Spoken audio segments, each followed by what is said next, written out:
존경하고 사랑하는 우리 구독자 여러분 반갑습니다. 여러분의 천만 라디오 천회장입니다.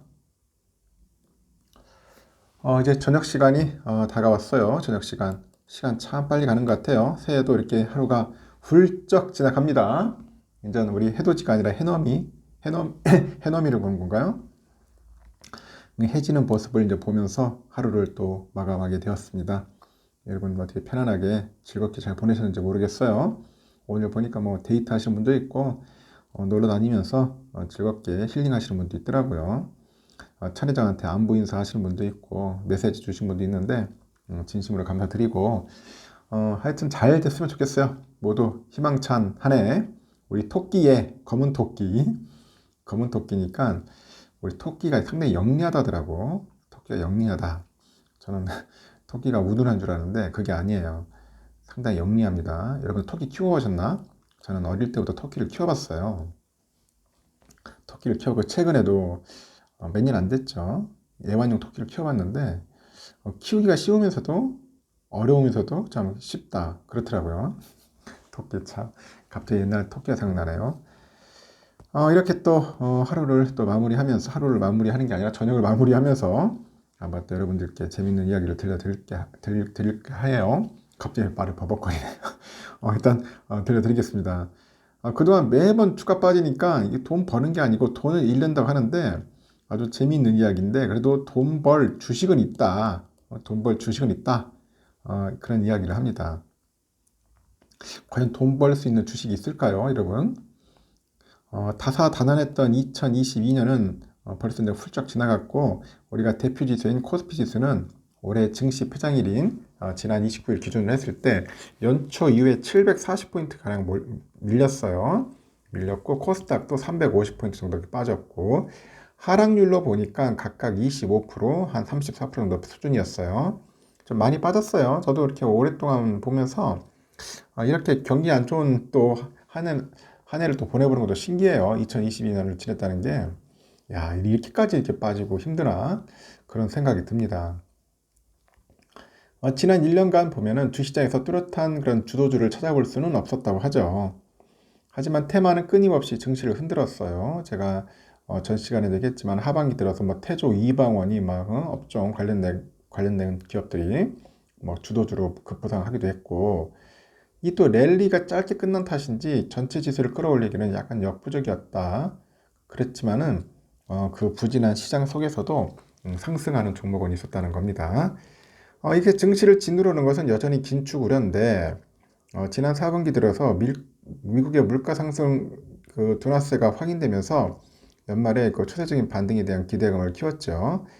힘을 잃었던 것도 이러한 우려 때문입니다. 그 미국의 그 중앙은행 FED를 비롯해서 유럽이나 일본 등 그 주요국 중앙은행들이 그 매파 기조를 보이고 있어요. 매파. 그 매파 기조를 보이고 있는데 경기 침체 우려가 현재 깊어진다. 그렇게 보시면 됩니다. 일단 고객들이 자산을 굴리는 증권사 6곳이 있는데 메리츠, 유안타, 유진, 하이투자, 한국투자, KB 이쪽에 그 프라이빗 뱅커라고 PB 7명의 의견을 한번 들어봤다고 해요.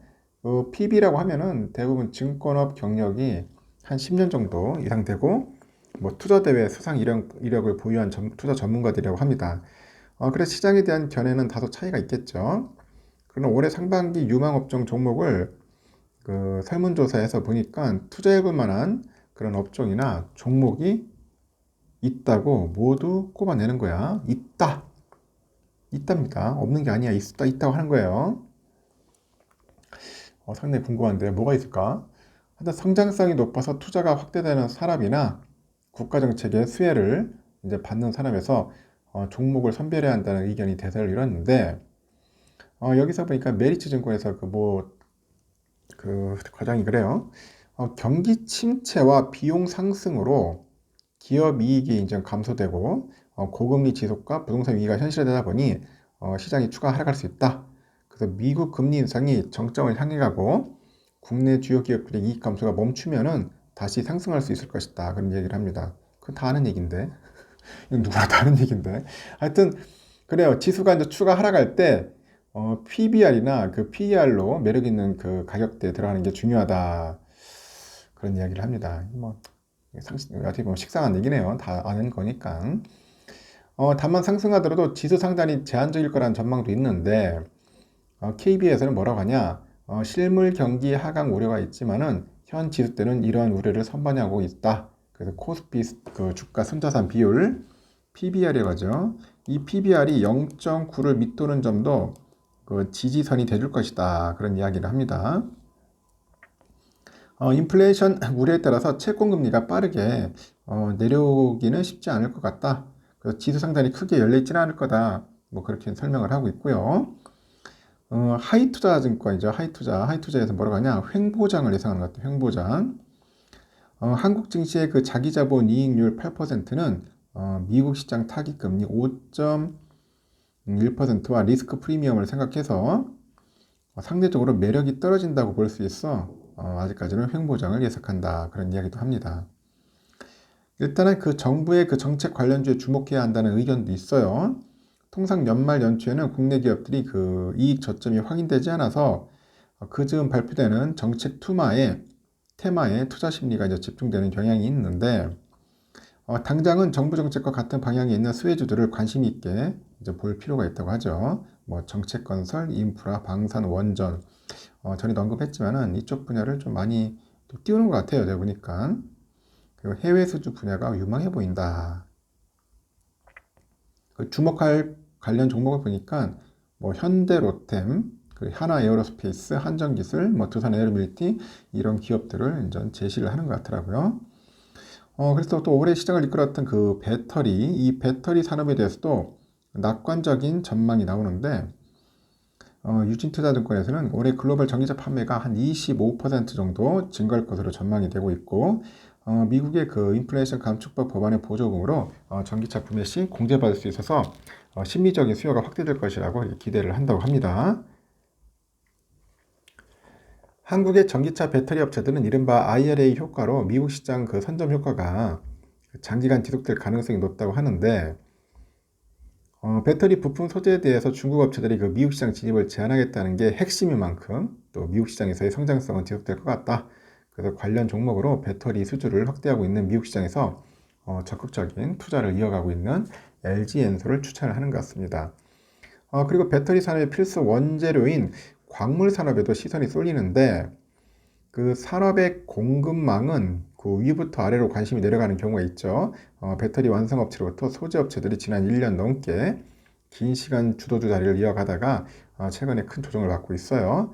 원재료인 광물 수급 중요성이 대두되고 있는 상황인데 개별 종목으로는 포스코홀딩스를 좀 제시하는 것 같습니다. 그 국내에서 거의 유일하게 큰 규모의 2차전지 소재 광물 사업을 추진하면서 기업 가치를 재평가받고 있다는 판단이겠죠. 메리츠 증권에서는 무슨 말하냐? 1분기 실적 발표를 기점으로 해가지고 서로 다른 업종을 추천해요.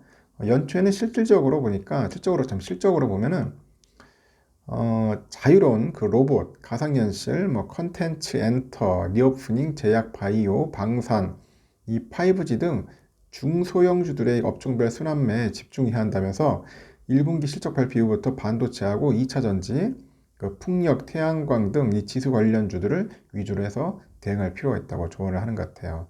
세부적으로 뭔가 했더니 뭐 로봇, 뭐 레인보우틱스, SPG, 가상현실은 뭐 뉴플렉스, 나무가, 방산에는 한국항공우주가 있겠죠. 하나에어로스페이스, 엔터에는 JYP 엔터하고 SM, 5G에는 그 HFR, 솔리드 이런 기업이 있고 리오프닝에는 파라다이스, 참 좋은 여행, 오리온, 그리고 반도체는 삼성전자, ISC, 원희 QNC 뭐 이렇게 보는가 봐요. 2차 전지는 누가 보냐? 포스코 케미컬, LNF, 에코프로비엠, 나노신소재, 태양광은 하나솔루션, 풍력은 CS 윈드 뭐 이런 기업들을 막 추천하네요 보니까. 아울러서 주주 가치 제고에 힘쓰는 기업들도 매수를 고려할 만하다는 의견도 나왔는데 앞서서 지난달 메리츠 금융지주가 자회사 완전 편입이라는 통 큰 결단을 내렸죠. 지주를 비롯해서 그룹주 주가가 크게 뛰었어요.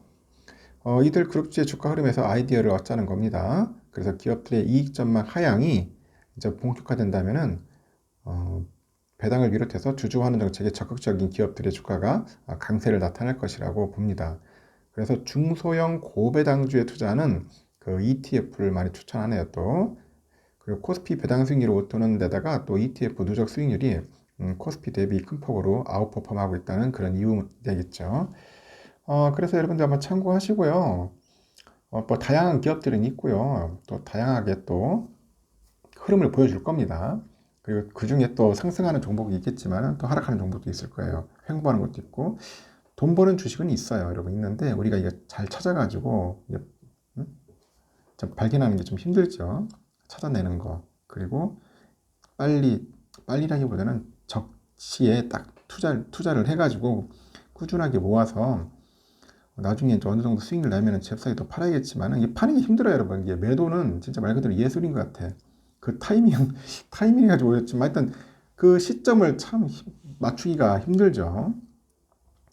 그래서 여러분들이 왔을 때 원하는 그 수익률을 정해야 돼. 50%는 50, 뭐 30은 30 이렇게 정해야지 무한정 벌겠다.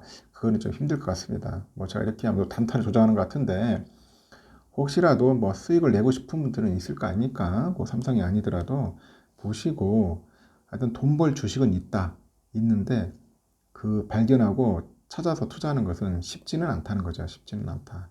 절대 쉽지 않다. 공부도 많이 해야 하고 그 기업에 대해서 아주 세밀하게 관찰도 많이 해야 돼요. 지켜보기도 하고 또 과감한 용기, 결단도 필요하겠죠. 그런 사람들이 돈을 버는 거예요. 투자해가지고. 그렇지 않으면 힘듭니다. 그때그때 막 주가 빠지면 놀래가지고 나 살려라고 그렇게 아우성 치는 사람들이 대다수지만은 또 그 중에서도 이제 말 그대로 용기 있게 아주 결단력 있게 투자를 해가지고 가는 분들이 있더라고요. 묵묵하게 버티면서 다시 또 상승하면 그때 가서 제대로 된 수익을 냅니다. 뭐 슈퍼개미들 중에 보면은 돈 좀 버시는 분들은 뭐 단타를 사서 버는 것보다는 그 좋은 기업들을 미리 저점일 때 부지런히 사서 메우더라고요. 계속 꾸준히 사서 모읍니다. 모아가지고 한 2년, 3년 싹 막 묵히다가 어느 정도 올라왔을 때 원하는 딱 그 저점이 그 지점에 오면은 딱 매도를 합니다. 과감하게 매도를 해가지고 수익을 남겨요. 뭐 2배, 3배 이렇게 남기더라고요. 그렇게 해서 큰 돈이 버는 거지. 뭐 찔끔찔끔 단타 친다고 하면은 돈 못 법니다. 힘들어요. 나중에 뭐 수수료만 내다가 볼일 다 보는 겁니다. 그래서 여러분들도 하여튼 뭐 차분하게 끈기 있게 잘 하셨으면 좋겠어요. 제가 계속 반복되는 이야기를 좀 하긴 하겠지만은 그 방법이 가장 좋은 겁니다. 뚝심 있게 하시라는 거예요. 뚝심 있게. 뭐 삼성도 그렇지만은 혹시 다른 종목 있으면은 공부하셔서 그렇게 해가지고 꼭 돈 좀 벌었으면 좋겠습니다. 알겠죠? 하여튼 찾아보십시오. 공부하면 또 도움이 될 수도 있을 겁니다. 여기까지 하고요. 저녁 맛있게 드시고 나중에 마지막 방송 때 봬요.